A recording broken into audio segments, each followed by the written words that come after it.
বাংলাদেশের বাইরে পৃথিবীর বিভিন্ন প্রান্তে যেখান থেকে চ্যানেল আই দেখছেন, আপনাদের সকলকে সাদর আমন্ত্রণ তৃতীয় মাত্রা দেখবার জন্য, সাম্প্রতিক নানা বিষয় নিয়ে আলোচনা করবার জন্য। আমার আজকের অতিথি বসে আছেন বাংলাদেশ আওয়ামী লীগ দলীয় সাবেক সংসদ সদস্য, বাংলাদেশ যুব মহিলা লীগের সাধারণ সম্পাদিকা অধ্যাপিকা অপু উকিল।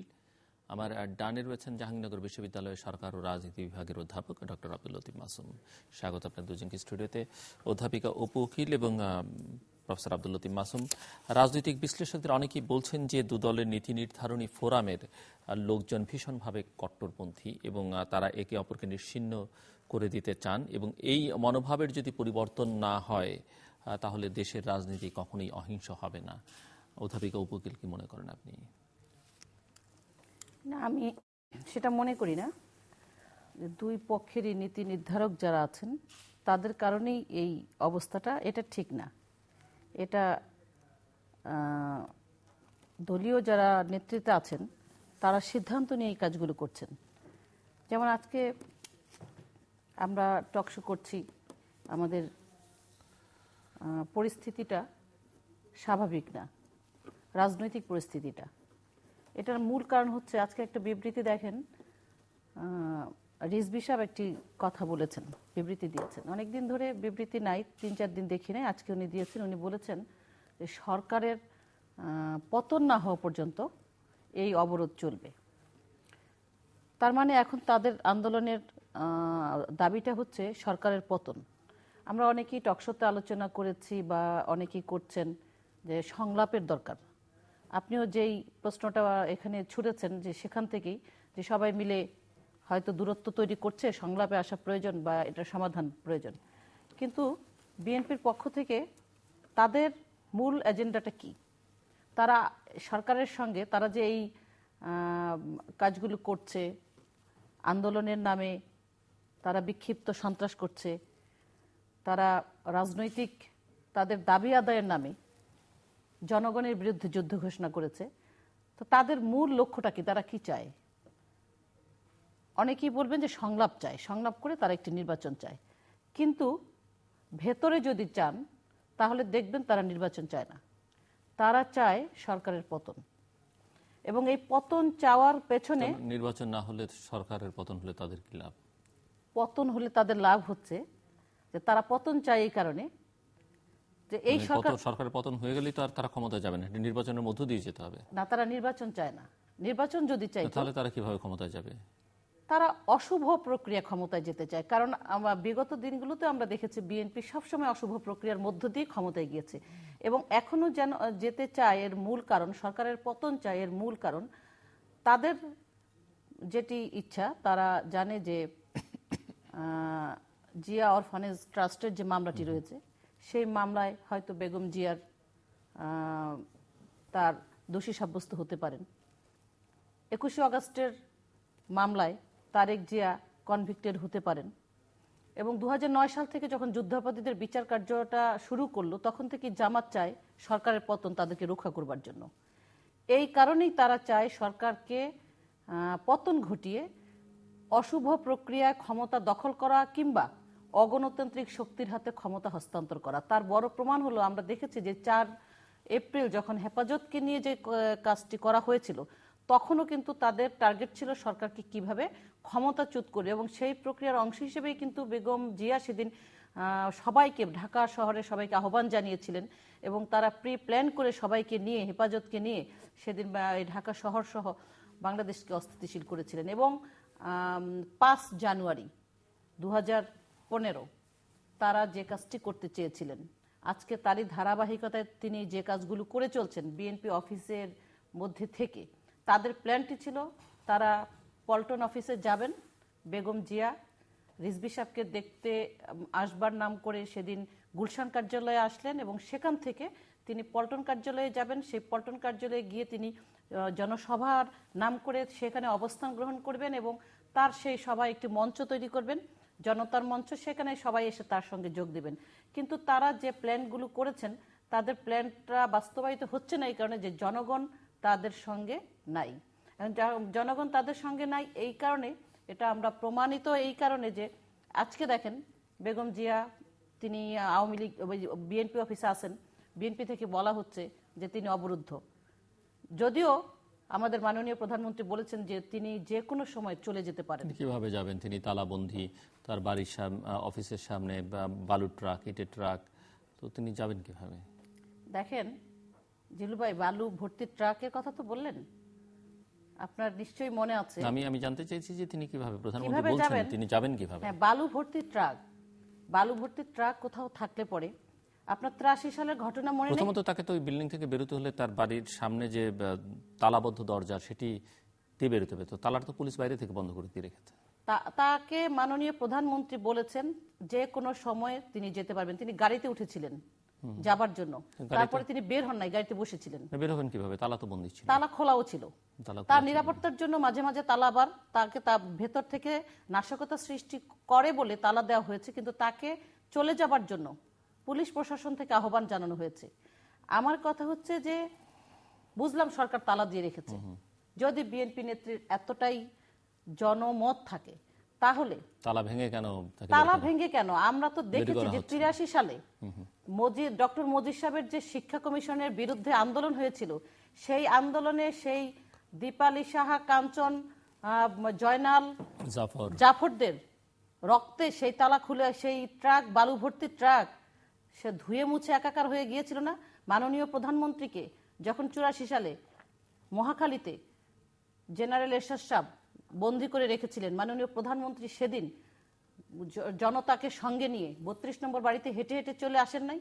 বেগম খালেদা জিয়া যখন তার মাননীয় প্রধানমন্ত্রীর শিক্ষক ডক্টর হুমায়ুন আজাদ সাহেবকে অসুস্থ ছিলেন, সিএমএস এ ভর্তি, তাকে দেখবার জন্য গাড়ি করে যখন তিনি রওনা হলেন, তাকে রাস্তায় গাড়ি বহরে তাকে থামিয়ে দেওয়া হয়েছে, গাড়ি থেকে নামিয়ে দেওয়া হয়েছে। তিনি কি হেঁটে তার টিচারকে দেখতে যান নাই? তিনি হেঁটেছেন, তারপর সাথে সাথে এই দেশের জনগণ হেঁটেছে। তো বেগম খালেদা জিয়া তিনি জনগণের সঙ্গে নিয়ে তিনি ওইখানে অবরুদ্ধ হয়ে আছেন। তার নেতা কই? দেখেন নেতা কারা তাকে দেখতে গিয়েছে? বি চৌধুরী এবং মেজর মান্নান সাহেব, এই দুজন তাকে দেখতে গিয়েছেন। এর বাইরে কোন বিএনপি নেতা আছেন যারা তার সাথে দেখা করতে গিয়েছেন? ওই দুজন তো বিএনপি করে না, বিএনপি করে না। এবং তারা যে তাদের ভেতরে তো ক্ষোভ আছে, তারা কি সত্যিকারেই তাকে সংহতি জানাতে গিয়েছেন না ষড়যন্ত্র করতে গিয়েছেন, সেটিও তো সরকারের ভাববার বিষয় আছে। আসবো আপনার কাছে। ডক্টর আব্দুল লতিফ মাসুম,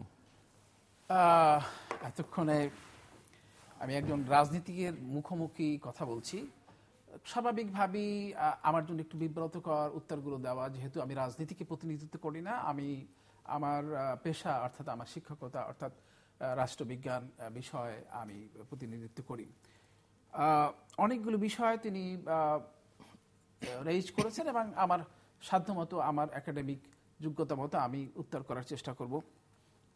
প্রথমেই বলে রাখি যে মূল প্রশ্নটি যেটা উত্থাপিত হয়েছে, জনাব জিল্লুর আপনি যে প্রশ্নটি উত্থাপন করেছেন, অর্থাৎ সরকারের সিদ্ধান্ত গ্রহণ প্রক্রিয়ায় কট্টরপন্থীর অবস্থা। আমি বলেছি দুপক্ষই, দুটো প্রধান রাজনৈতিক দলের নীতি নির্ধারণী ফোরামের লোকজন ভীষণ কট্টরপন্থী এবং তারা চায় একে অপরকে নিশ্চিহ্ন করতে, যে কারণে কোনো অহিংস রাজনীতি সম্ভব নয়। হ্যাঁ, সেটি আমাদের বুঝতে হলে রাজনীতিতে যেভাবে আমরা বলি যে ডিসিশন মেকিং প্রসেস অর্থাৎ সিদ্ধান্ত গ্রহণ প্রক্রিয়ার দিকে আমাদেরকে ফিরে তাকাতে হবে।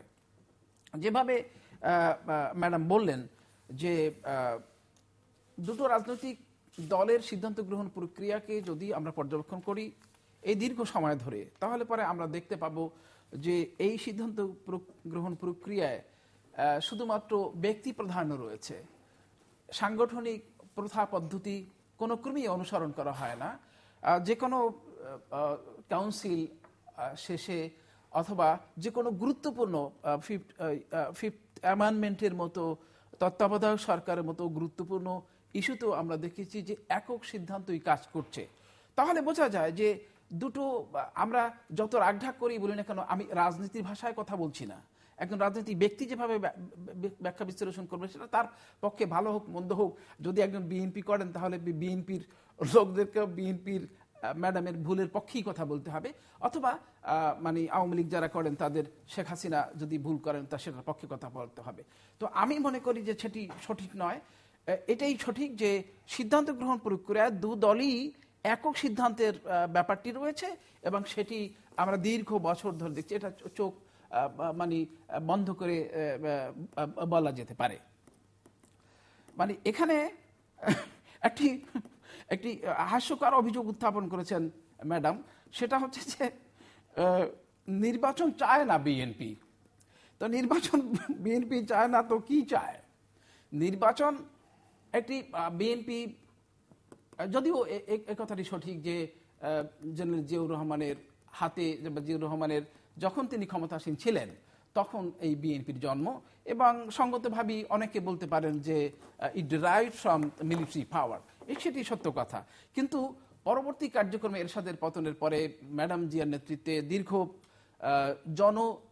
গণ আন্দোলনের মাধ্যমে জিয়াউর রহমানের আদর্শের প্রতিভূ হিসাবে যেভাবে ম্যাডাম খালেদা জিয়া এসছেন, তাতে আমরা দেখতে পেয়েছি যে তার জনসম্পৃক্ত আছে। এবং পরপর কয়েকটি নির্বাচন, বিশেষ করে আমার কাছে 1991 সালের নির্বাচনটি খুব তাৎপর্যপূর্ণ মনে হয়, যে অনেকেই মনে করেছে যে আওয়ামী লীগ ক্ষমতায় আসবে, বা আওয়ামী লীগের নেতারা, আমরা গল্পের মতো শুনি যে তারা মুজিব কোড পড়ে ক্ষমতায় বসার জন্য মন্ত্রী পরিষদ ভাগাভাগি করে একেবারেই প্রস্তুতি নিয়েছিলেন। কিন্তু জাতি ভোট দিয়েছে ভিন্নতর, এবং সেজন্য শাহাবুদ্দিন সাহেবকে কেন এই ভোটের, আপনারা পরবর্তীকালে জানেন যে আওয়ামী লীগ তো কোনো পরাজয় কি, এই পরাজয়কে বিশেষ করে যেটা নিরঙ্কুশ নির্ভেজাল বাংলাদেশের, আমি মনে করি এই বাংলাদেশের এত বছরে এর চেয়ে সুন্দর নির্বাচন আর হয়নি। জাস্টিস শাহাবুদ্দিনের আন্ডারে যে নির্বাচনটা হলো, সেটাও পরবর্তীকালে শাহাবুদ্দিনকে প্রভাবিত করে আওয়ামী লীগ ভণ্ডুল করতে চেয়েছে, এবং শাহাবুদ্দিনকে তারা বিট্রে বা বিশ্বাসঘাতক বলেছে। এই কথা পরবর্তীকালে শাহাবুদ্দিন সাহেব বলেছেন। তাহলে আমরা দেখবো যে বিশুদ্ধ নির্বাচন প্রক্রিয়ার মধ্য দিয়ে বিএনপি ক্ষমতায় এসছে, এবং বাংলাদেশের এটা একটা নির্বাচিত একটা ধারাবাহিক কালচার, যে যখনই যে পরাজিত হবে তখন কেউ বলবে যে স্থূল কারচুপি হয়েছে, কেউ বলবে সূক্ষ্ম কারচুপি হয়েছে। আসলে আসলে সেটাই হচ্ছে জনগণের রায়। এই রায়কে আমাদের রাজনৈতিক এলিটটা সহজে মেনে নিতে পারেন না। এটা একটি, বিএনপি কখনই ষড়যন্ত্রের রাজনীতিতে বিশ্বাস করে না। আমরা তাদের ষড়যন্ত্রের রাজনীতিতে বিশ্বাস করতে দেখিনি। এই যে প্রক্রিয়াটি তো স্বচ্ছ, এটা তো কেমন গোপনে গোপনে, বা এটা তো আন্ডারগ্রাউন্ড পার্টি না যে it doesn't have any registration with the political process, এবং এরপরে তাদের আন্ডারগ্রাউন্ড বা ওই অন্যান্য আরব দেশে, আরব ওয়ার্ল্ডে যেরকম আছে, যে তাদের আবার একটা উইংস থাকে, মিলিটারি উইংস। বাংলাদেশের জাসদের যেমন একটা ওই উইংস ছিল, মিলিটারি উইংস ছিল বা সন্ত্রাসী উইংস ছিল, সেরকম কোনো প্রক্রিয়ার মধ্য দিয়ে বিএনপি আগায়নি। সুতরাং বলাই যেতে পারে যে বিএনপি একটি গণতান্ত্রিক নিয়মতান্ত্রিক পন্থায় ক্ষমতা গ্রহণ বা বর্জন করতে চায়। জিয়া অরফানেজ ট্রাস্টের মধ্য দিয়ে আমরা দেখেছি যে এটা একটি অদ্ভুত ব্যাপার, যে ম্যাডাম শেখ হাসিনার বিরুদ্ধে এবং অন্যান্য ম্যাডাম খালেদা জিয়ার বিরুদ্ধে এই 11 সরকার, মিলিটারি ব্যাকড গভর্নমেন্ট অসংখ্য মামলা দায়ের করেছিল।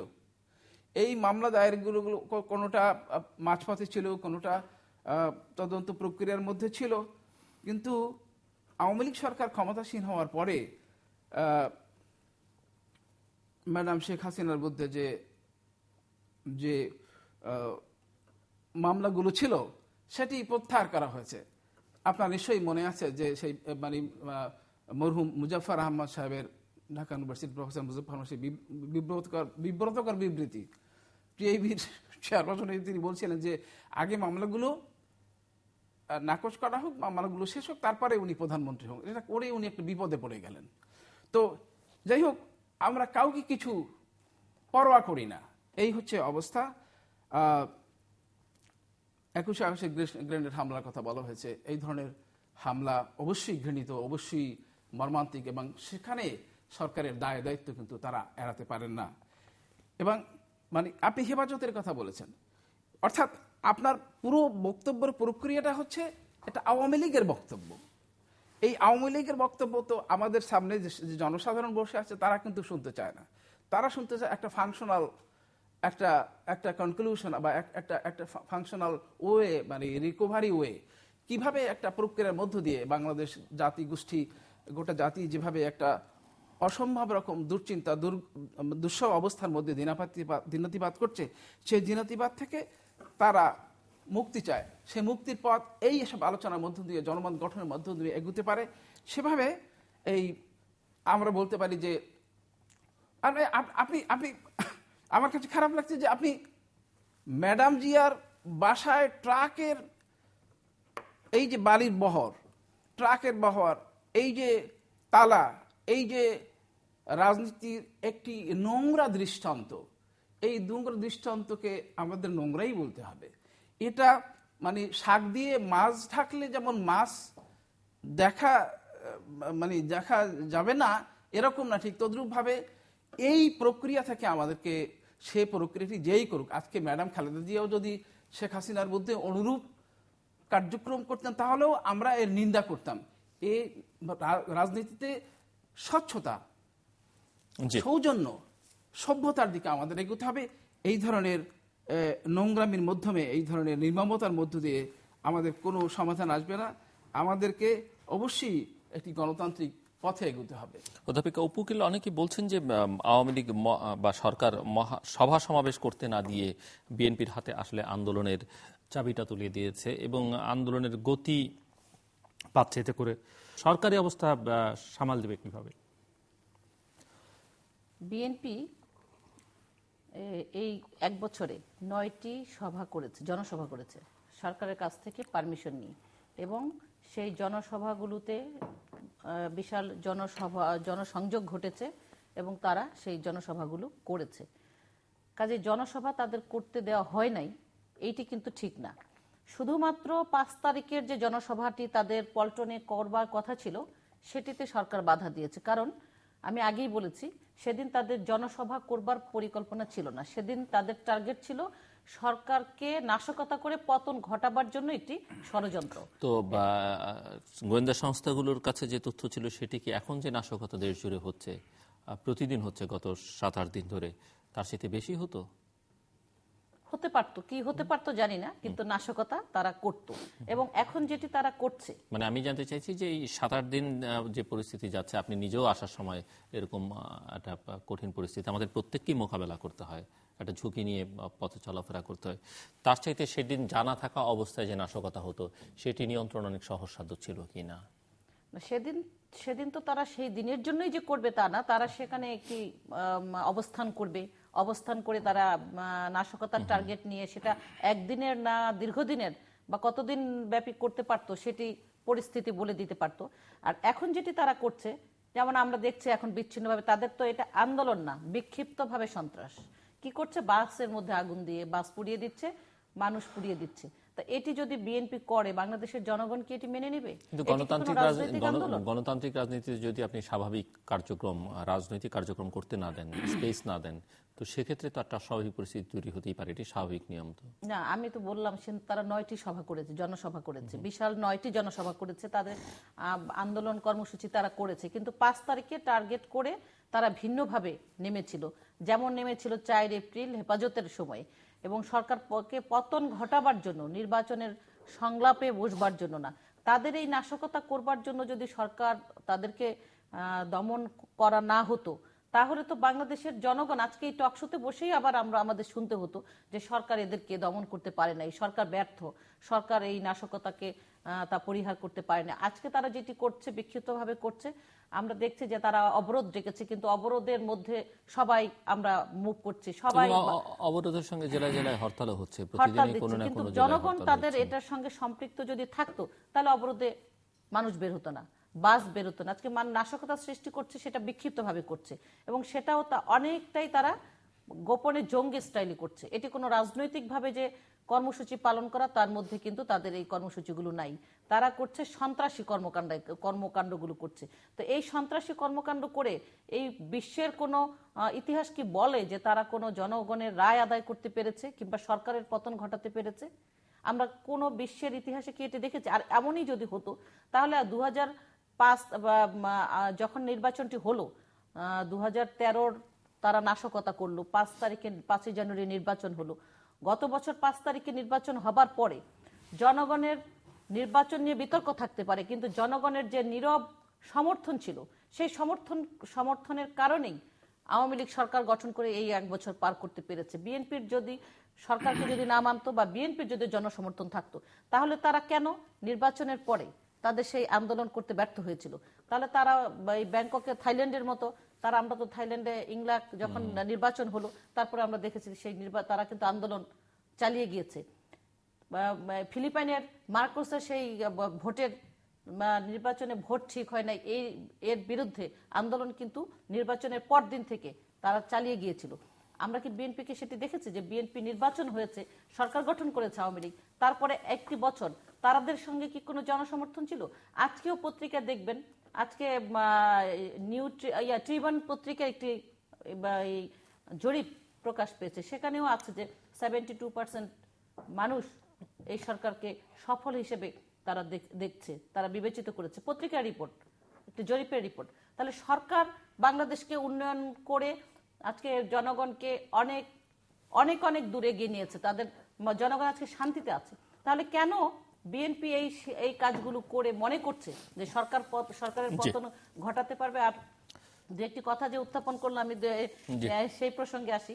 এখন বললেন যে বিএনপি ষড়যন্ত্রের রাজনীতি করে না, এই কথাটা আপনি বিএনপি মানে আপনি শিক্ষক, বিএনপির সঙ্গে সম্পৃক্ত না, বিএনপি মনা, আর আমি বিএনপির আওয়ামী লীগের একজন কর্মী।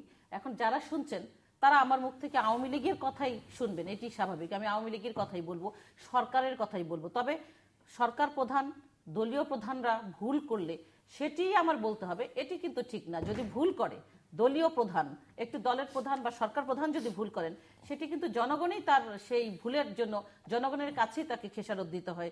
জনগণই কিন্তু তাকে ক্ষমা করেন না যদি ভুল করে থাকেন। সেই ভুলগুলি শুধরে দেবার জন্য জনগণই তাদেরকে যারা সরকারে থাকেন বা বিরোধী দলে থাকেন তাদের সেটি নিয়ে আলোচনায় আসেন বা বলেন। কাজেই মূল দায়িত্বে থেকে ভুল করতে পারেন, কিন্তু ইচ্ছাকৃত ভুল করবার কোনো অবকাশ নাই, তাহলে জনগণ ক্ষমা করেন না।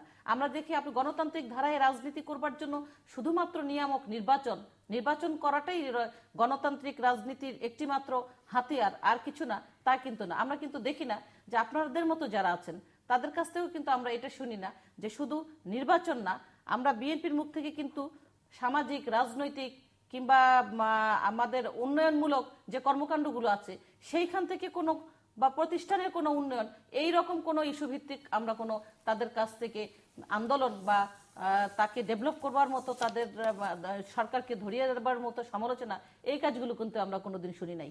আর ষড়যন্ত্রের রাজনীতি যে করে সেটি জন্মলগ্ন থেকে বিএনপি ষড়যন্ত্রের রাজনীতি করে। আপনি ঘৃণা জানিয়েছেন বা আপনি নিকৃষ্টতম বলেছেন বেগম খালেদা জিয়া আছেন বিএনপি অফিসে। আপনি তো জানেন যে বিএনপি অফিসে তিনি আছেন ইচ্ছাকৃতভাবে, কারণ ওই বিএনপি অফিসে তিনি থাকবার জন্য তার গোয়েন্দাদের নজরে এসেছে। যখন তার খাটের জাজিম চেঞ্জ করবার জন্য, 2 দফা চেঞ্জ করবার জন্য যখন এটিকে মার্কেটিং করেছে, তখন গোয়েন্দাদের নজরে এসেছে যে বিএনপি অফিসের মধ্যে জাজিম চেঞ্জ করবার জন্য বারবার করে কর্মচারীরা কেন মার্কেটে যাচ্ছে। এবং 7 দিন আগে থেকে সেখানে বেড থেকে শুরু করে সামগ্রিক তার নিত্য প্রয়োজনীয় জিনিসপত্র সেখানে গুছিয়ে রাখা হলো, এবং পল্টন অফিসেও গুছিয়ে রাখা হলো। তার মানে কি তিনি ইচ্ছাকৃতভাবে ওখানে এসেছেন, ইচ্ছাকৃতভাবে ওখানে থাকবেন। এটি তো পত্রিকার নিউজ, আমার কথা না। তো উনি যদি ইচ্ছাকৃতভাবে থাকেন, সেখানে সরকার কিভাবে ওনাকে বাড়িতে পৌঁছে দিবেন? এটা উনি কিছুতেই স্বেচ্ছায় উনি ওখানে আছেন। আর ষড়যন্ত্র করে বলে আপনি ওইটাকে যেহেতু নিন্দনীয় একটি কাজ বলছেন, আর 21শে অগস্টের কথাটি কি আপনি বলছেন যে এখানে সরকারেরও ব্যর্থতা আছে, এইটা আমরা আশা করি না। 21শে অগস্টের যে কাজটি করেছে বিএনপি, যে 21শে আগস্টে জননেত্রী শেখ হাসিনাকে হত্যা করবার যে পরিকল্পনাটি করেছে, সেটার সঙ্গেও আজকের যে এই পরিবেশ সেটিরও একটি সামঞ্জস্য আছে। আপনি জানেন যে নির্বাচনে আসবার জন্য জননেত্রী শেখ হাসিনা যখন ফোন করেছিলেন বেগম খালেদা জিয়াকে, তিনি বলেছিলেন, বেগম খালেদা জিয়াকে জননেত্রী শেখ হাসিনা বললেন যে আপনি তো আমাদের বাড়িতে অনেক এসেছেন, আপনি ছোট্ট রাসেলকে কোলে নিয়েছেন, তাকে আদর করেছেন, তাকে যেই দিন হত্যা করা হয়েছে 15ই অগস্ট, সেই দিন আপনি জন্মদিনের কেক কাটেন, এটা কি করতে আপনার ভালো লাগে, আপনার খারাপ লাগে না? তখন বেগম খালেদা জিয়া বলেছেন, ওই দিন কি আর কারো জন্ম হবে না? আমি অবশ্যই কেক কাটবো। তিনি প্রতি উত্তরে এই কথা বলেছেন নির্বাচনের আগে। তিনি তো সেদিন তার সেই ফোনকে স্বাগত জানিয়ে তাকে দাওয়াত দেওয়া হয়েছিল 29 তারিখে, উনি যেতে পারতেন, তাহলে তো এই কাজগুলো হতো না। এখন নির্বাচনে না গিয়ে উনি যা করছেন, আপনি বলেছেন যে এর থেকে পরিত্রাণ সরকার কিভাবে এর কাছ থেকে এই বিএনপির এই আন্দোলনকে মোকাবেলা করবে? সরকার মানে মোকাবেলা জনগণকে তো, আমার প্রশ্ন হচ্ছে যে জনগণকে তো সরকার স্বস্তিতে, কারণ এখন এই যে জীবনের ঝুঁকি নিয়ে রাস্তায় বেরোতে হয়, এর দায়িত্ব তো সরকারের উপরই বর্তাবে। হ্যাঁ, সরকারের উপর, এবং জনগণ, সরকারের সঙ্গে যদি জনগণ না থাকে তাহলে সরকার কিছু না। জনগণেরও সহযোগিতা সরকার পাচ্ছে বলে আজকে জনগণও দেখবেন যে এই যে বিক্ষিপ্ত আচরণগুলো করছে, অনেক জায়গায় সরকারও তাদেরকে, জনগণ তাদেরকে ধরে পুলিশে সোপর্দ করছে। জনগণও এটি ভালোভাবে নিচ্ছে না, বিএনপির লোকজনও ভালোভাবে নিচ্ছে না, যে কারণে বিএনপির লোকজন আছে রাজপথে নাই, কোনো নেতারা রাজপথে নাই। এই সহিংসতার সঙ্গে বিএনপিরও অনেকে একত্রিত না। প্রফেসর মাসুম, আপনিও নিজেও বলছিলেন অধ্যাপিকা উপকূলের কথাও, ওই জনসভায় লোক সমাগম সেই উদাহরণের প্রেক্ষিতেও বলা যেতে পারে যে এক ধরনের ব্যাপক জনসমর্থন বিএনপির জন্য রয়েছে, কিন্তু ভুয়া বিবৃতি, ফোনালাপ ইত্যাদি ছলচাতুরির আশ্রয় কেন বিএনপিকে নিতে হচ্ছে, যে অভিযোগটা এখন নানা মহলে আমি প্রথমেই ম্যাডাম যে কথাগুলো বলেছেন সেই কথাগুলোকে ভিলেজ পলিটিক্সের পর্যায়ে নিয়ে এগুলোকে নাকচ করছি। এই কথাগুলো রাজনৈতিক নীতিবোধ, রাজনৈতিক সংস্কৃতিতে আসা উচিত নয়। যে কথাগুলো নিয়ে আমরা এখন আলোচনা করছি, মানে ম্যাডাম জিয়া কি তালা বন্ধ কি তালা বন্ধ নয়, তিনি কোথায় কি আয়োজন করেছিলেন, তো আমার উত্তরটা এখানে এই ম্যাডামের ঠিক উল্টোটা।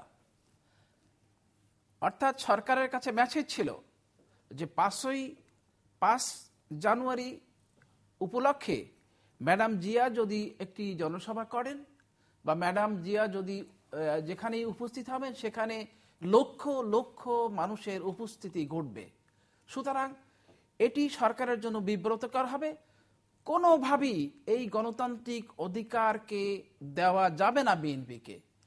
আমি আরেকটি কথা মৌলিকভাবে মানে আপনাকে বলতে চাই যে একটি সরকার যখন নীতিগতভাবে সিদ্ধান্ত নেয় যে তার প্রতিপক্ষকে গণতান্ত্রিক উপায় নয় বরং ষড়যন্ত্র, ডার্টি গেমস, যেমন এরশাদকে নিয়ে যে খেলা দেখানো হলো, 5ই জানুয়ারির এই যে ফোন আলাপের কথা আপনি বলছেন, এটি মানুষকে চমক দেওয়ার জন্য এই সব ফোন আলাপ বা এই যে প্রক্রিয়াগুলো, 5 জন মন্ত্রী দেব, এর পিছনের ইতিহাস যদি ঘাটেন, প্রকৃত সত্য কথা আমরা যদি জানি যে বৈদেশিক উপস্থিতিতে তারানকোর মধ্যস্থতায় যে আলোচনাটি হলো, সে আলোচনাটি কেন ব্যর্থ হলো? আওয়ামী লীগের রাজনৈতিক সিদ্ধান্ত ছিল যে বিএনপিকে কোনো ক্রমেই কোনোভাবেই কোনো নির্বাচন প্রক্রিয়ায় অংশগ্রহণ করতে দেওয়া যাবে না। তার কারণ 5টি সিটি কর্পোরেশনের নির্বাচন পরে তারা সে মেসেজ পেয়েছিলেন। এখন বিএনপিকে উচিত ছিল নৈতিকভাবে আওয়ামী লীগের বিএনপিকে মোকাবিলা করা, কিন্তু তা না করে তারা অনৈতিকভাবে ষড়যন্ত্র করে এরশাদকে দিয়ে নানাভাবে, আপনি বলছেন যে বিএনপির ম্যাডাম একা, জনসাধারণ কেন আসছে না? বিএনপির নেতারা কারা কারা এই মুহূর্তে আপনি হিসাব করেন যে বিএনপি কেন্দ্রীয় কমিটির কতজন লোক বাহিরে আছে ম্যাডামের সাথে দেখা করার জন্য?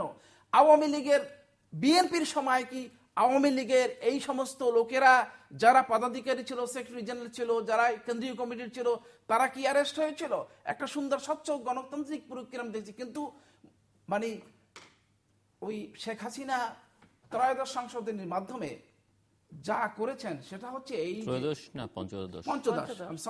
পঞ্চদশ সংশোধনীর মাধ্যমে যেটা করেছেন সেটা হচ্ছে এই যে ওই তৃতীয় বিশ্ব সম্পর্কে বলা হয় যে এদেশে যে গণতন্ত্রের একটা, যেটা আপনি প্রথম বললেন যে ওয়ে অফ লাইফ, আচার আচরণে বিশ্বাসে কথাবার্তা গণতান্ত্রিক হওয়া, সেটা তো নাই, বরং অবশিষ্ট করছিল ইলেকট্রোক্রাসি, অর্থাৎ ইলেকশনের দিনের যে গণতন্ত্র, মানুষকে ভোট দেওয়ার যে অধিকার, সেইটুকু শেখ হাসিনা 15 আগস্টের মাধ্যমে চিরদিনের জন্য কেড়ে নিয়েছেন এবং এখন বছরের পর বছর বাড়াচ্ছেন যে 21 সালের মধ্যে মধ্যবর্তী হবে, 41 সালের মধ্যবর্তী, অর্থাৎ তারা কিয়ামত পর্যন্ত ক্ষমতা থাকার একটি ষড়যন্ত্র মাথায় নিয়ে এই সমস্ত নীল নকশা আঁকছে, অর্থাৎ কাউকেই কথা বলতে দেওয়া হবে না।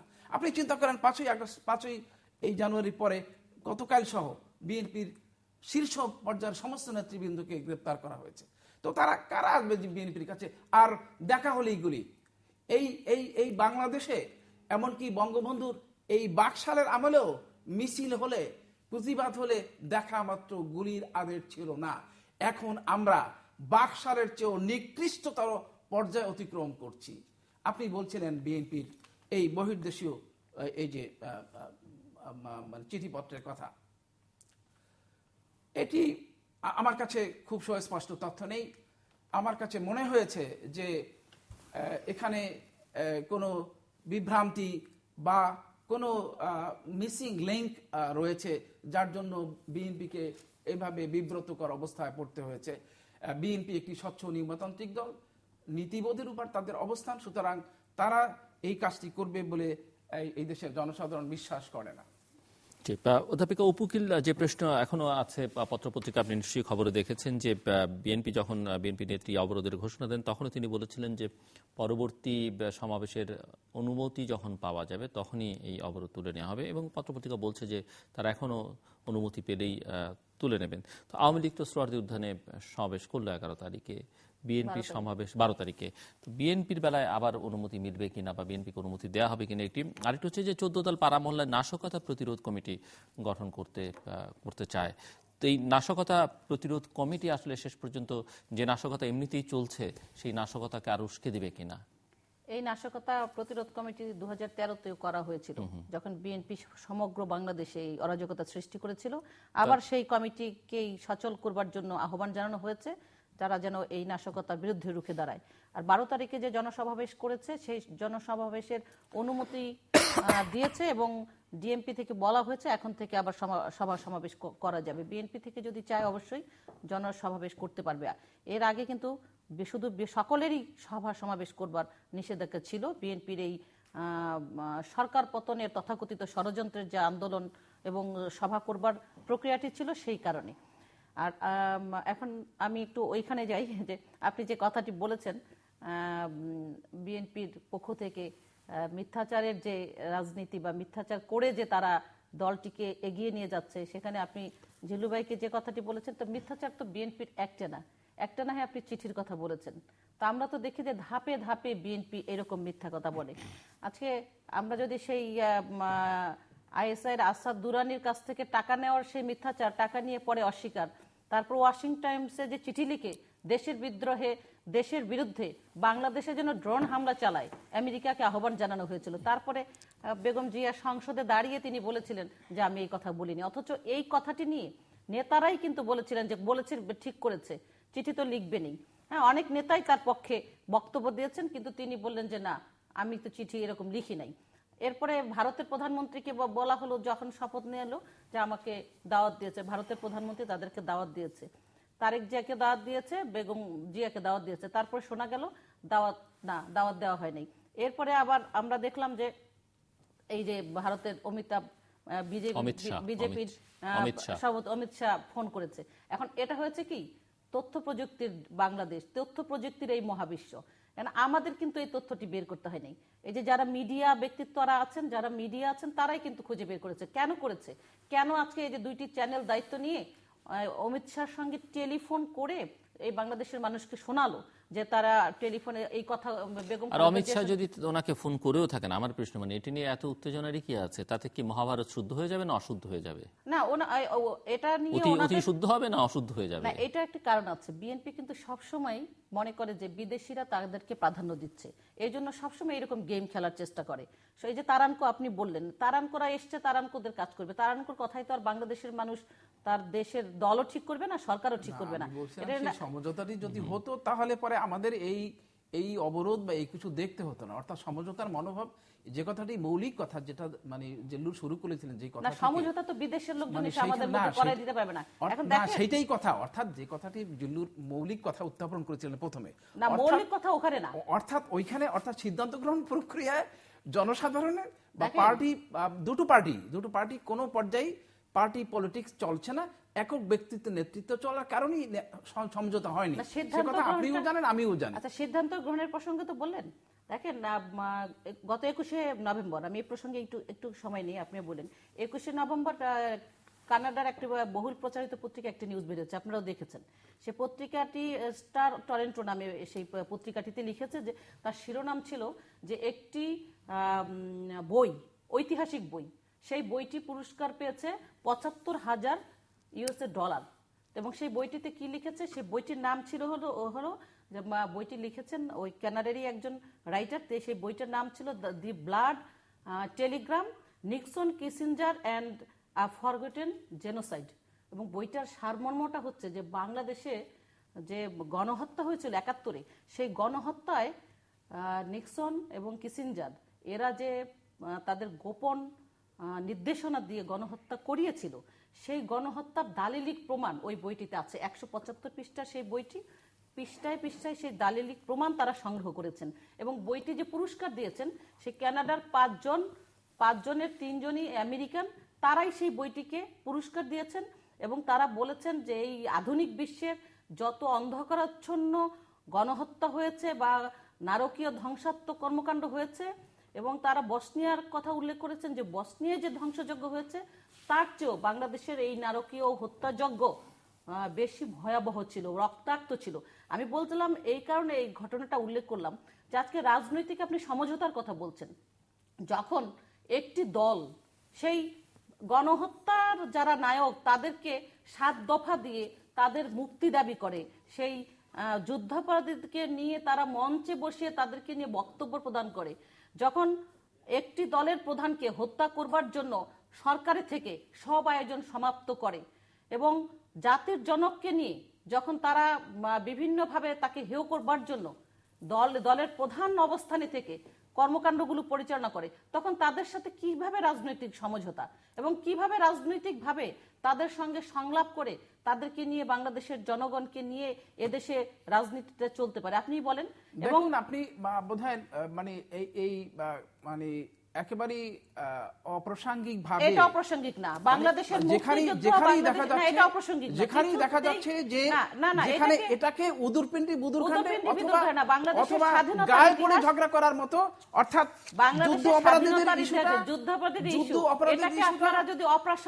অপরাধীদের ইস্যুটা জামাত ইসলামের ইস্যু, এবং লেট জামাত ডিসাইডেড, মানে তাদের এর সাথে এখন সেই যে কূট রাজনৈতিক ষড়যন্ত্র আছে না, শুধু জামাতের সঙ্গেই যে আছে তা না, যদি জামাত ইসলামীর অনেক নেতারাও আছেন যুদ্ধাপরাধী, যদি আওয়ামী লীগের নেতাও আছেন যুদ্ধাপরাধী ধরা হয়েছে, শুধু জামাতের উপরে যদি জামাত ইসলামী আওয়ামী লীগের সাথে থাকে তাহলে পরে যুদ্ধ অপরাধীর অপরাধ জামাত বলে প্রমাণ করেছে।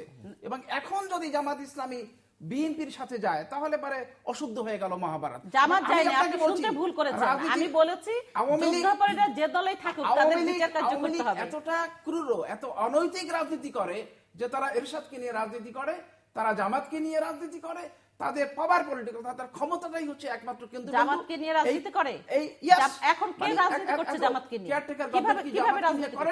কখনোই করে নাই, জোটে ছিল। আপনি তো শিক্ষক মানুষ, আপনি তো সংজ্ঞা ভুল করছেন। একই কথা বিএনপি তো বলছে যে একই মায়ের পেটের দুই সন্তান। এখন জামাতও জোটে আছে, আওয়ামী লীগের সাথে তো মানে বিএনপির সাথে তো জামাত মিশে যায় নাই, একক সংগঠনে পরিণত হয় নাই। তারাও বলে যে জোট। আপনারা বিভিন্ন ভাবে প্রোগ্রাম দেখছেন, এই যে যুদ্ধ অপরাধীদের ব্যাপারে প্রোগ্রাম দিল জামাত ইসলামী, হরতাল করলো, বিএনপি কি সমর্থন দিয়েছে? বিএনপি কি সমর্থন দিয়েছে? আগের মতোই, অর্থাৎ জোটে থেকে থেকে আন্দোলন করে, অর্থাৎ রাজনীতি, অর্থাৎ যখন জামাত ইসলামী আওয়ামী লীগ অর্থাৎ আপনাদের পক্ষে থাকবে তখন তারা খুবই ভালো, আর যখন মানে বিপক্ষে চলে যাবে তখন তাদের নিয়ে এই সব কথাবার্তা। তো আসলে কথাটা হলো এটা রাজনীতি, আপনাকে বুঝতে হবে যে এটা রাজনীতি, রাজনৈতিক স্লোগান, এর মধ্যে বাস্তবতা আছে কিনা সেটি নিয়ে জনসাধারণ। আপনি একজন শিক্ষক হয়ে যখন বলেছেন যে যুদ্ধাপরাধী এবং মুক্তিযুদ্ধের বিষয়টা অপ্রাসঙ্গিক এই মুহূর্তে, তখন আর আমার এই টকশোতে বসে কথা বলবার কিছু থাকে না। গণতান্ত্রিক এবং আপনি এটাকে বলছেন, আপনি বিএনপি পক্ষের নাকি কোন পক্ষের সেটা নিয়ে আমার ভাবতে হচ্ছে। আজকে গণতন্ত্রের জন্য যে সংগ্রামটা হচ্ছে, যে লড়াইটা হচ্ছে, এই লড়াইটাকে ক্যামাফ্লাইজ করার জন্য, অন্যদিকে ঘোরানোর জন্য আওয়ামী লীগ এটার অহরহ মুখ থুবড়ে বলছে, অহরহ বলছে, অথচ এটির সাথে কোথায় ৭১ সাল, কোথায় মানে আজকে ২০১৫ সাল, সেটার সাথে এটার সাথে কোনো মিল নেই। ভুলে গেলে আপনার ২০১৫ সাল থাকবে না। আওয়ামী লীগের কি আপনার প্রেরণা ৭২ থেকে ৭৫ জন্ম নিয়েছেন, ৭২ থেকে ৭৫ পর্যন্ত কারা ক্ষমতায় ছিল? বাংলাদেশ জন্ম নিয়েছে, আপনি থেকে জন্মের ২০০১ সাল পর্যন্ত কারা ক্ষমতায় ছিল? তখন কি জামাতকে নির্মূল করার কথা মনে ছিল না? তখন অসুস্থ হয়ে যাবেন তো, আস্তে আস্তে বলেন। অর্থাৎ পাওয়ার পলিটিক্সটা নোংরা, এইটা আপনাকে স্বীকার করতে হবে। সেটা বিএনপি করুক আর আওয়ামী লীগ করুক, পাওয়ার পলিটিক্স না, বরং এই দেশের জনসাধারণকে টেনশন মুক্ত করার চেষ্টা করা উচিত। একটা পাওয়ার পলিটিক্স কি আপনি একটু সংজ্ঞায়িত করেন। অবশ্যই কোনটা পাওয়ার পলিটিক্স এর নোংরা আর কোনটা নোংরা না? পাওয়ার পলিটিক্সটা কি? আপনি বললেন আওয়ামী লীগ বিএনপি, এখন আপনি এই সমাধানের জন্য আমি একটি শব্দ উচ্চারণ করব, গণতন্ত্র। গণতন্ত্রের সংজ্ঞাটা বলেন, যে বিএনপি কোন গণতন্ত্রের সংজ্ঞার মধ্যে আছে, না, কোন সংজ্ঞায় আন্দোলন সংজ্ঞা করছে? হচ্ছে যে গণতন্ত্রের সংজ্ঞাটি এখনো একটু বেঁচে আছে। আপনি তো বিএনপির পক্ষে বলতে এসেছেন, আপনি বলেন যে বিএনপির মাধ্যমে আজকে একটি নির্বাচন দেওয়া হোক, মধ্যবর্তী নির্বাচন দেওয়া তো নির্বাচন মানে কি গণতন্ত্র? আজকে নির্বাচন রাজাপাকসে নির্বাচন দিয়েছে না, নির্বাচন দেয়া আপনার কাছে আমি জানতে চাই, একটা নির্বাচন করাই কি গণতন্ত্র? নির্বাচন দেওয়াটা কোনো অন্যায় কিছু না। সেটা তো পরে নির্বাচন দিয়ে আপনি বলেন কেন দিতে হবে জনগণ না চাইলে কেন মধ্যবর্তী নির্বাচন দিতে হবে? জনগণ চায় না, জনগণ বলেছে 19 সাল পর্যন্ত এই সরকারকে ক্ষমতায় থাকবার বেগম খালেদা জিয়াকে জনসভা করার ক্ষমতা দিয়ে দেখেন। ওই লোক কোথায়? আপনি তো জান নাই একদিনও ম্যাডামের গুলশান কার্যালয়ে। কেন read the pulse of the people? জনগণের আওয়াজ, জনগণের দেয়ালে লিখুন, জনগণের মনোভাব বুঝতে পারেন। জনগণের তো কোনো আওয়াজ নাই। আজকে সারা দেশে যে আপনি 20 দলের তো আপনি পথে পথে আসতে যে কথা বললেন, আপনি 20 দল আছে না, আজকে আপনি দেখেন মিডিয়াকে নিয়ন্ত্রণ করা হচ্ছে সম্প্রচার নীতিমালার মাধ্যমে। 20 দলের আমি আপনার কাছে একটা প্রশ্ন জানতে চাই। আজকে সারা দেশে যে সন্ত্রাস হচ্ছে, আজকে যে অবরোধ হচ্ছে, জনসাধারণ যে ভায়োলেন্স করছে, জনসাধারণ এই সরকারকে চাচ্ছে না, তাদের রাগ, ক্রোধ, ক্ষোভ যেভাবে প্রকাশিত হচ্ছে সেটি গণমাধ্যমে আসতেও দেওয়া হচ্ছে না। হচ্ছে না? না, কিভাবে হচ্ছে? এই যে আপনি বলছেন, আপনি দেখেন, যদি আপনি তো বলছেন অনেক কিছু বলছেন, মিথ্যাচার করছেন আপনি। এটা নিয়ন্ত্রণ করা হচ্ছে। আপনি অনেক মিথ্যা কথা বলছেন, আমি শুনছি। আপনি মিথ্যাচার করছেন, মিথ্যাচারের পক্ষের লোক আপনি। আমি হচ্ছেন মিথ্যাচারের পক্ষের লোক। আপনি বলেন যারা সব সময় 20 দলের কথা বললেন না? 20 দলের 18 জন নেতার আপনি নাম বলেন। ঘরে তালা দিয়ে আপনারা বলেন যে ঘরে তালা দেয় নাই মানুষের সামনে। মানুষকে এত বোকা ভাবেন আপনারা? আপনি গেছিলেন বিএনপির কার্যালয়ে তালা দেওয়া আছে কিনা দেখতে? হ্যাঁ, আপনি তো জান নাই। লক্ষ লক্ষ মানুষ দেখেছে, টেলিভিশনে পর্দায় লক্ষ লক্ষ মানুষ দেখেছে। কে বলেছে? আপনি তো সাংবাদিকদের কাছ থেকে জেনেছেন, সংবাদপত্রে রিপোর্ট হচ্ছে। আমরা একটু এই মিথ্যাচার করে কোনো লাভ নাই। কনস্ট্রাকটিভ কনক্লুশনের দিকে যাই। 20 দলের 18 দলের 8টা দলের নামও আপনি বলতে পারবেন না। আপনি তো বললেন 20 দলের জোট, 20 দলীয় জোটের ওই বিএনপি জামাত ছাড়া আর যে 18টি দল আছে, সেই 18 দলের একটা নামও আপনি বলতে পারবেন না, কারণ কোনো দল নেই। ওই একই কথা, মহাদলের অনেক নাম সর্বস্ব বলতে পারলে আপনি বলেন, জনগণের কাছে আপনি বলতে পারবেন না। কাজেই 20 দল করেন না। বিএনপির সাথে যদি জনসমর্থন থাকতো তাহলে বিএনপি জনসভা করতো। জনসমর্থন নাই এবং আপনিও মনে মনে নাই। বিএনপির জনসমর্থন সন্ত্রাসের সঙ্গে কেউ থাকে না, মিথ্যাচারের সঙ্গে কেউ থাকে না। বিএনপি এখন মার্কিন ক্ষমতার পাদপ্রান্তে যখন বিএনপি চলে গেছিল, জাল করে একটি দল যখন ক্ষমতার পাদপ্রান্তে চলে গেছে, তখন বিএনপি কে ক্ষমতায় যেতে না দেওয়ার মার্কিন কংগ্রেসটা মামলা করবে বিএনপির বিরুদ্ধে। যে কূটকৌশল তাদের সাইন জাল করেছে। এখন নির্বাচন দিক। ভারত বলছে যে অমিত শাহ বলছে যে আমাকে নিয়ে কেন বেগম খালেদা জিয়া এসব করছে, আর ওইদিকে মার্কিন কংগ্রেসরা বলছে আমাদের সাইন জাল করেছে, আমরা মামলা ঠুকবো। এখন বিদেশির উপরে তো ভর করে চলতো, সেই অবস্থাও তো নাই। এখন কি করবে বিএনপি? এখন বাংলাদেশের জনগণের উপরে নির্ভর করতে হবে। মানুষ হিসেবে আমি চাই বাংলাদেশের জনগণের উপর নির্ভর না করে তাদেরকে হত্যা করছে। আমি সাধারণ মানুষ হিসেবে চাইবো শান্তি স্থিতি। সাধারণ জনগণ কি অপরাধ করেছে বলেন? অর্জিত হতে পারে নির্বাচনের মাধ্যমে, একটা গণতান্ত্রিক নির্বাচনের মাধ্যমে। আওয়ামী লীগ দোষ করেছে, আওয়ামী লীগের আপনি আবার শুধুমাত্র একটি প্রশ্নের জবাব দেন। তখন ম্যাডাম শেখ হাসিনা কি বলেছিলেন যে একটি নিয়ম রক্ষার নির্বাচন? না, বলেন কখনো বলেন না। কেন বলবেন? কেন বলবেন? সারা পৃথিবী দেখেছে, আর আপনি নিয়ম রক্ষা নির্বাচন না, জননেত্রী শুনেন কি বলেছে? ক্ষমতাকে আমি বলি কি বলেছে, একটা বাহানা হয়ে দাঁড়িয়েছে। আচ্ছা আমি বলি, আপনি তো আমাকে জিজ্ঞেস করলেন, আমার উত্তরটা শুনেন। মাননীয় প্রধানমন্ত্রী শুধু না, এই দেশের সকল মানুষ বলেছে সংবিধান রক্ষা করবার জন্য বিএনপিকে আসতে বলা হয়েছিল, বিএনপি আসে নাই। তারপরে আমাদের দেওয়া হয় নাই। কে দেয় নাই? এরশাদের দিয়ে কি কারণে কে দেওয়া হয় নাই? কে দেওয়া হয়নি? কে দেয় নাই আপনি বলেন? সরকার দেয় নাই, আওয়ামী লীগ সরকার দেয় নাই। বিএনপি কি ঠুটু জগন্নাথ যে সরকার যদি বলে চুপ করে দাঁড়িয়ে থাকো, বিএনপি চুপ করে দাঁড়িয়ে থাকবে? এমন অবস্থা করেছে কিচ্ছু নাই। আপনি কি জানেন? আচ্ছা আপনি যদি কাউকে মানে হাত পা বেঁধে দিয়ে বলেন যে আপনি সাঁতার কাটুন, তা সেটা যদি বিএনপি কি প্রতিবন্ধী যে হাত পা বাঁধা ছিল? আপনার একটা কথা আপনি শুনেছেন কিছুদিন আগে, আপনি বলবেন কিছুদিন আগে জাতীয় পার্টি কি বলেছে আপনি শুনেন? এরশাদ সাহেব কি বলেছে? ম্যাডাম শেখ হাসিনা বলেছিলেন যে এই প্রসঙ্গে একটা প্রসঙ্গে বলেছিলেন যে যদি বিএনপি ক্ষমতায় আসতো তাহলে এর সাথে মধ্যে কিছু এমপি তাতে কিছু আপনি ভুলে গেছেন যে স্বরাষ্ট্র মন্ত্রণালয়ের দায়িত্ব বিএনপি কে দেওয়া হয়েছে ইলেকশনের আগে আসবার জন্য। কয়টা মন্ত্রণালয় চায়, কারে কারে কি করতে চায় সেই জন্য লিস্টও চেয়েছিল। আর আপনি বললেন না যে প্রধানমন্ত্রী কি বলেছেন, উনি বলেছেন এটা সংবিধান রক্ষা নির্বাচন, এই নির্বাচন করতেই হবে, বিএনপি যদি না আসে কিছু করা নাই। আর এরশাদ সাহেব কি বলেছে? আপনি তো রাজনৈতিক প্রতারণা। আচ্ছা আমাকে বলতে দেন, তারপর আপনি বলেন। রাজনৈতিক সমঝোতা এক কথা নয়, এরশাদ সাহেব বলেছেন প্রতারণা দ্বারা মানুষকে বিভ্রান্ত করা যায়। বিএনপির অবস্থাটা শুনেন, বিএনপির জন্য সত্য লুকিয়ে রাখা যায় না। আজকে এইটাই সত্য যে আওয়ামী লীগ রাজনৈতিকভাবে বিএনপি কে নিশ্চিহ্ন করতে চেয়েছে। ক্ষমতায় তো দূরের কথা, এখন একটার পর একটা রাজনৈতিক দলকে নেতৃত্ব দিয়ে খুন করে তাদেরকে জেলে দিয়ে গ্রেফতার করে ম্যাডাম জিয়াকে এরকম একটা দুঃসহ অবস্থার মধ্যে ফেলে দিয়ে। খুন করেছে আওয়ামী লীগ, কাকে খুন করেছে বলেন? কাকে খুন করেছে? আপনি মিডিয়া এই গত 6 বছরে হ্যাঁ মিথ্যাচার করলে না, গত 6 বছরে আপনি বলেন আওয়ামী লীগ কাকে খুন করেছে? বিএনপি। আর বিএনপি কাকে খুন করেছে আপনি ভুলে গেছেন? প্রথম আলোর নেতা খুন করেছে, আপনি 6 এমপি খুন করেছে, শেখ হাসিনাকে হত্যা করবার জন্য সবকিছু করেছে। আপনি ভুলে গেছেন? আপনি একজন শিক্ষক, আপনি তো দেখি বিএনপির কর্মীদের চেয়েও আপনি মিথ্যাচার করছেন। আপনি যে একজন শিক্ষক, এটা আপনি কেন ভুলে যাচ্ছেন? আপনি বলছেন আওয়ামী লীগ খুন করেছে, কাকে খুন করেছে আওয়ামী লীগ? আওয়ামী লীগ প্রতিদিন খুন করছে বিএনপি, আপনি সেটা দেখছেন না? নিরীহ হাজার লোককে হত্যা করেছে গত 6 বছরে। দেখেন, বলেন, নাম বলেন যে কে হত্যা করেছে। অসংখ্য সাধারণ মানুষকে হত্যা করেছে। আর মিথ্যাচার করলে কিন্তু অসংখ্য সাধারণ হবে। আপনি নাম ধরে বলবেন যে অসংখ্য সাধারণ মানুষকে হত্যা করেছে। কোন মানুষকে হত্যা করেছে বলেন? প্রথম আলো রিপোর্টে পড়ুন, গত 6 বছরে আওয়ামী লীগ কত সাধারণ মানুষকে হত্যা করেছে। এইরকম নিউজ নিজেরা কত হত্যা করেছে। আপনি প্রথম আলোর বিরুদ্ধে মিথ্যা কথা আওয়ামী লীগের নিজেরা কত খুন হয়েছে সেটা হিসাব এবার আপনি ঘুরায় আবার বললেন আওয়ামী লীগ। আওয়ামী লীগ তো নিজেরা খুন করেছে, মানুষকে হত্যা করেছে, পুলিশ হত্যা করেছে। এই শিক্ষকতা ভুলে গিয়ে এখন মিথ্যাচারে লিপ্ত হয়েছে। এই হত্যা করা তো বা মিথ্যা করা, আপনি এই মিথ্যাচার শব্দটি তো ব্যবহার করতে পারেন না। আপনারা মিথ্যাচারের রাজনীতি করেন বলেই সব জায়গায় এই টকশোতেও মামলা করে আপনি টকশোতেও মিথ্যাচারটা নিয়ে আসতে চাচ্ছেন। এখন প্রথমেই শব্দ উচ্চারণ করে আমি মিথ্যাচার করছি। আপনি বললেন যে আওয়ামী লীগ আপনি জানেন এই মিথ্যাচার শব্দটি প্রয়োগ কোথায় করতে হয় সেটাও আপনি জানেন না। শোনেন, জাতীয় পার্টি বলেছে, বিএনপি কে আহ্বান জানিয়েছে যে বিএনপি যেন জাতীয় পার্টিতে যোগ দেয়। আর বি চৌধুরী বলেছেন যে বিএনপি যেন তার দলে যোগ দেয়। বিএনপির দৈন্যতা আজকে আপনাদের মতো যারা আছেন তাদের কারণেই, এবং এই কারণে আমরা একটু কনক্লুশনে যাই। আব্দুল লতিফ মাসুম, 2 মিনিট সময় যা বলবার আপনি বলবেন, এরপরে উনি 2 মিনিট বলবেন। একজনের মধ্যে একজনের ইন্টারাপশন দরকার নেই, আমরা শেষ করতে চাই আলোচনাটা।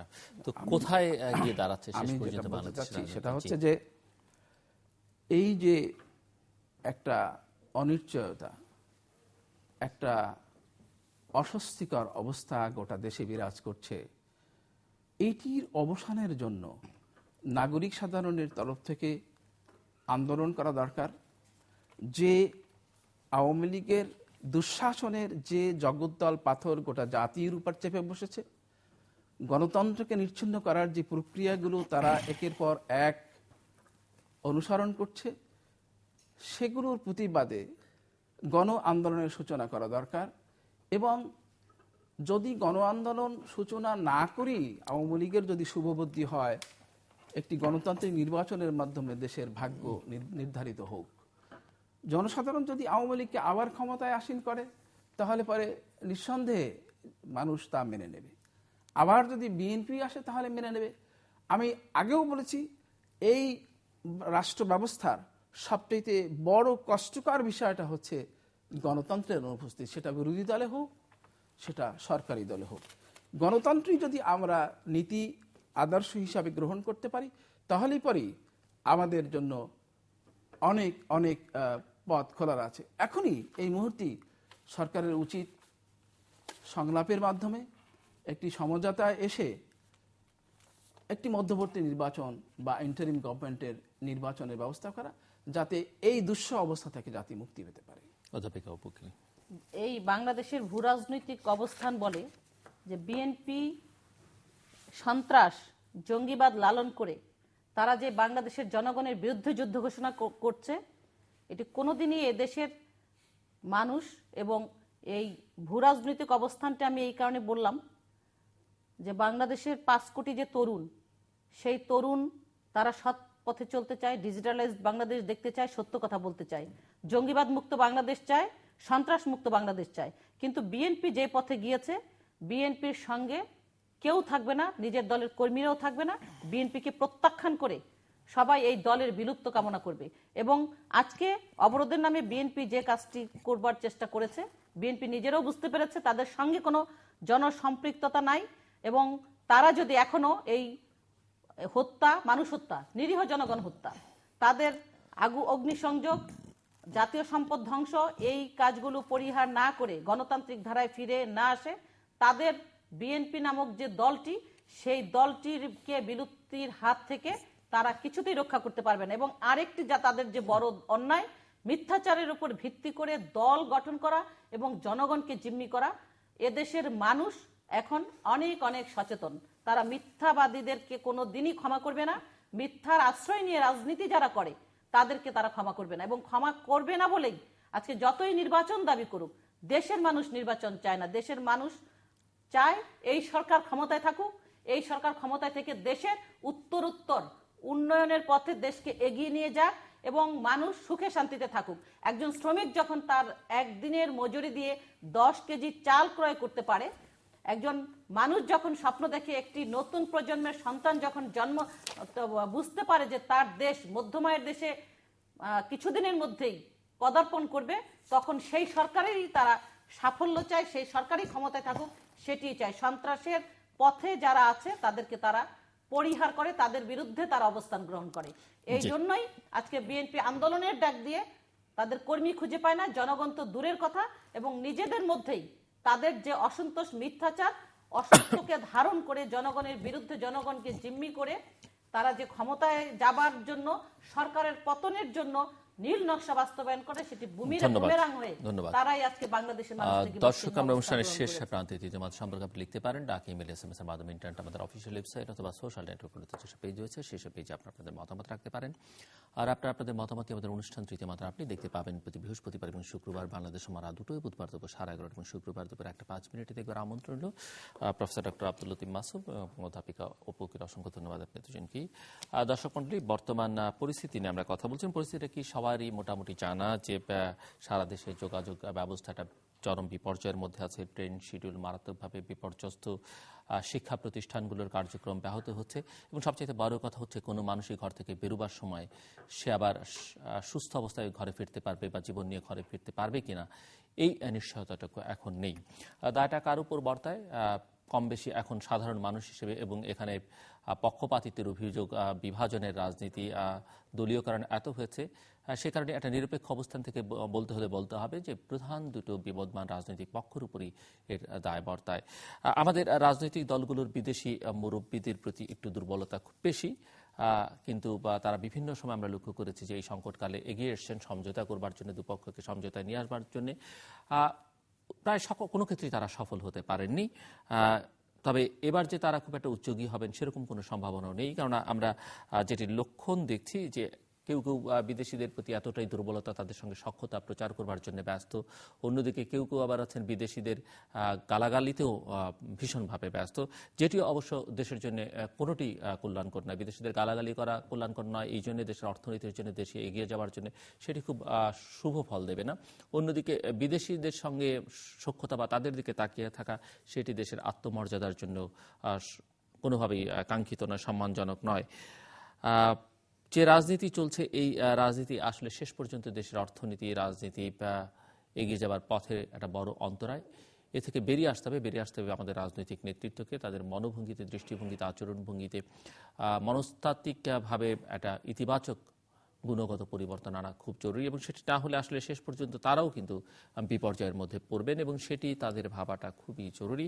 এবং সময়টাও খুব বেশি এখন নেই, যেরকমভাবে পরিস্থিতি সামনের দিকে এগুচ্ছে। দর্শক, আমাদের সাথে থাকবার জন্য অসংখ্য ধন্যবাদ, আপনাদের সবার জন্য শুভকামনা।